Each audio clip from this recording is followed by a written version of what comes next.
एक समय की बात है। किसी गांव में एक लकड़हारा रहता था। वह प्रतिदिन ब्रह्म मुहूर्त में उठकर जंगल चला जाता, पूरे दिन मेहनत करके लकड़ियां इकट्ठी करता था और देर रात उन्हें सिर पर लाद कर लौटता था।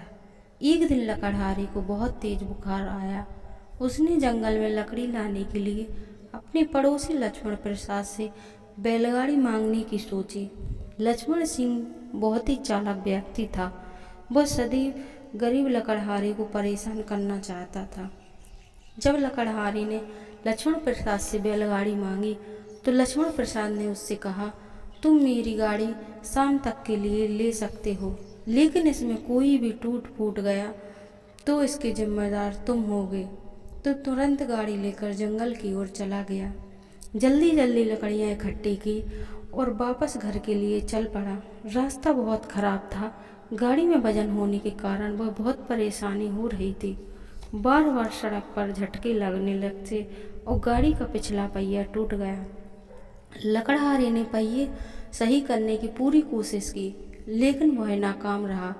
उसने पहियों को थोड़ी मरम्मत की और आगे बढ़ गया, लेकिन गाड़ी को ज़्यादा आगे नहीं ले जा पाया क्योंकि पहिया दोबारा टूट गया। अब लकड़हारे की परेशानी और बढ़ गई।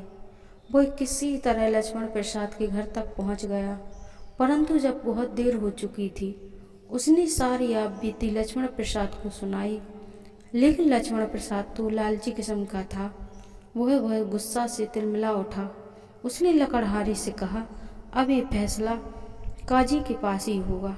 गरीब लकड़हारे ने उसकी काफ़ी मिन्नतें की और उससे माफ़ी मांगी, परंतु लक्ष्मण प्रसाद ने उसकी एक ना सुनी। अगले दिन जब सुबह लकड़हारा कोर्ट जाने के लिए चल दिया तो रास्ते में उसको पैर फिसल गया और वह नीचे गिर गया। वह जहाँ गिरा उस जगह अन्य व्यक्ति का भैंसा गाड़ी खड़ी थी। लकड़हारे की गिरने से गाड़ी टूट गई, जिससे गाड़ी का मालिक चिल्लाने लगा। वह लकड़हारे को कोर्ट ले गया। कोर्ट में लकड़हारा लक्ष्मण प्रसाद से मिला। वह लकड़हारे को देखकर कुटिलता भरी हंसी हंसने लगा और कहने लगा, मैं काजी से पहले ही पैसे की बात कर लेता हूँ, जिससे वह तुझे बहुत सालों की सज़ा सुनाएगा और वह मेरे हक में निर्णय करेगा। लकड़हारा इस बात से बहुत दुखी हुआ। उसने वहीं सड़क से एक पत्थर उठाकर अपनी जेब में रख लिया। उसने सोचा, यदि काजी मेरे खिलाफ फैसला सुनाएगा तो मैं कोर्ट में ही उसके सिर पर पत्थर मार दूंगा, जिससे उसकी अपनी करने का फल मिल जाएगा। वे तीनों काजी के कमरे में पहुंच गए। जल्द ही लक्ष्मण प्रसाद और दूसरे गाड़ी वाले ने अपने केस काजी के सामने रखे। लकड़हारा अपनी जेब में पत्थर को बार बार हिलाने लगा। जब काजी ने उसकी बार बार जेब के में हाथ डालते हुए देखा तो उसने सोचा कि जरूर इसकी जेब में सोने के कुछ सिक्के हैं। ऐसा सोचकर काजी ने फैसला लकड़हारे के हक में दे दिया। काजी ने कहा कि तुम दोनों ही केस में लकड़हारे की कोई गलती नहीं है। उसकी किसी भी गाड़ी को जानबूझकर नुकसान नहीं पहुंचाया। जो भी हुआ अनजाने में हुआ। ऐसा कहकर काजी ने केस समाप्त कर दिया।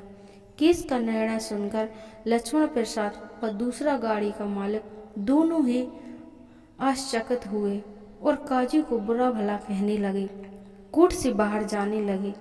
अब कोर्ट में केवल काजी और लकड़हारा रह गए थे। काजी तुरंत लकड़हारे के पास आया, उससे सोने के सिक्के मांगने लगा। लकड़हारे ने उससे कहा, मेरे पास सोने के सिक्के नहीं हैं, मेरे पास तो यह पत्थर है जो मैंने तुम्हारे सिर पर मारने के लिए रखा था। यह सुनकर लकड़हारा कमरे से बाहर निकल गया और काजी केवल उसकी तरफ बिना पलक झपकाए देखता रहा। उसने सोने के सिक्के की लालच में आकर लक्ष्मण प्रसाद के पैसे भी छोड़ दिए। इस केस में काजी को बहुत ही बड़ी शिक्षा मिली।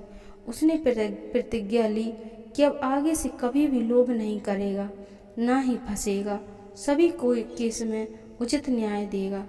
तो दोस्तों, उम्मीद करेंगे कि आपको इस कहानी से ज़रूर कुछ सीखने को मिला होगा।